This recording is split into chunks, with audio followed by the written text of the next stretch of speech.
what happens when you have multiple neighbors, and by definition, relationships with neighbors are very complicated. They're all democratic polities. Governments will change. There will be political debates in their country. Often we will be the center of those debates. It's natural. We are a big country. So we have to expect and plan for and build into our policy making an expectation that there will be changes, some more organic, some more disruptive in our neighborhood. How do you then deal, how do you stabilize? Because I'm now de-risking the neighborhood. Okay.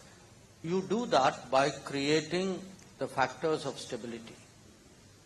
If two countries are linked by, let us say, a power grid, actually you have secured both ends.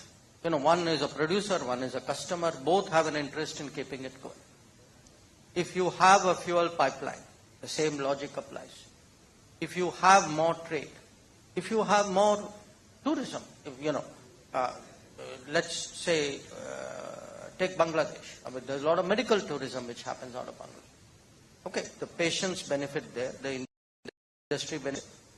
So the whole point is, for the last 10 years when we've been talking about neighborhood first, the entire exercise is about making sure that there are so many connections in so many domains which are so indispensable, which are so deep, which are so central to everybody's calculation, that the factors of volatility get relatively diminished. So whatever happens finally, people will say, okay, we may have those differences, but there's that reality out there. And I think that's good for us. Are you seeing that happen in Bangladesh with the interim administration? People are talking about extradition requests to...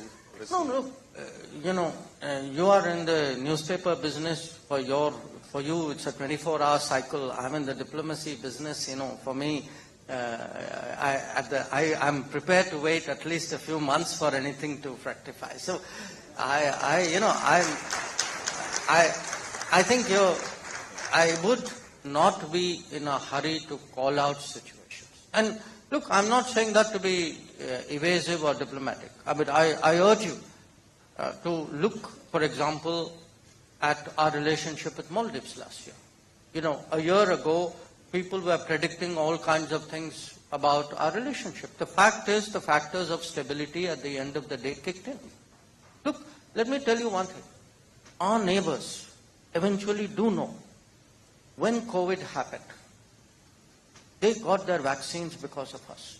When Ukraine conflict happened, many of them got their fertilizers and their food grains because of us. When, difficult situations happened, ask Sri Lanka. I mean, had Sri Lanka waited for the IMF to deliver, God only knows what would have happened. The fact is, we stepped in much faster, much less conditional, and in much larger volumes. So, at the end of the day, the neighborhood today knows the reality. And I think it's important, look, if we invest in the neighborhood and the neighborhood invests in us, I guarantee you this would be a far more stable, predictable, resilient region. Because I expect this is going to be a very choppy decade.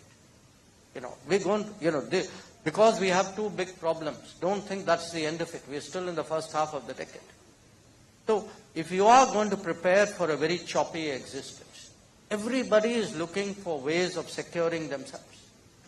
And these are ways of doing so. So, I think they value it as well.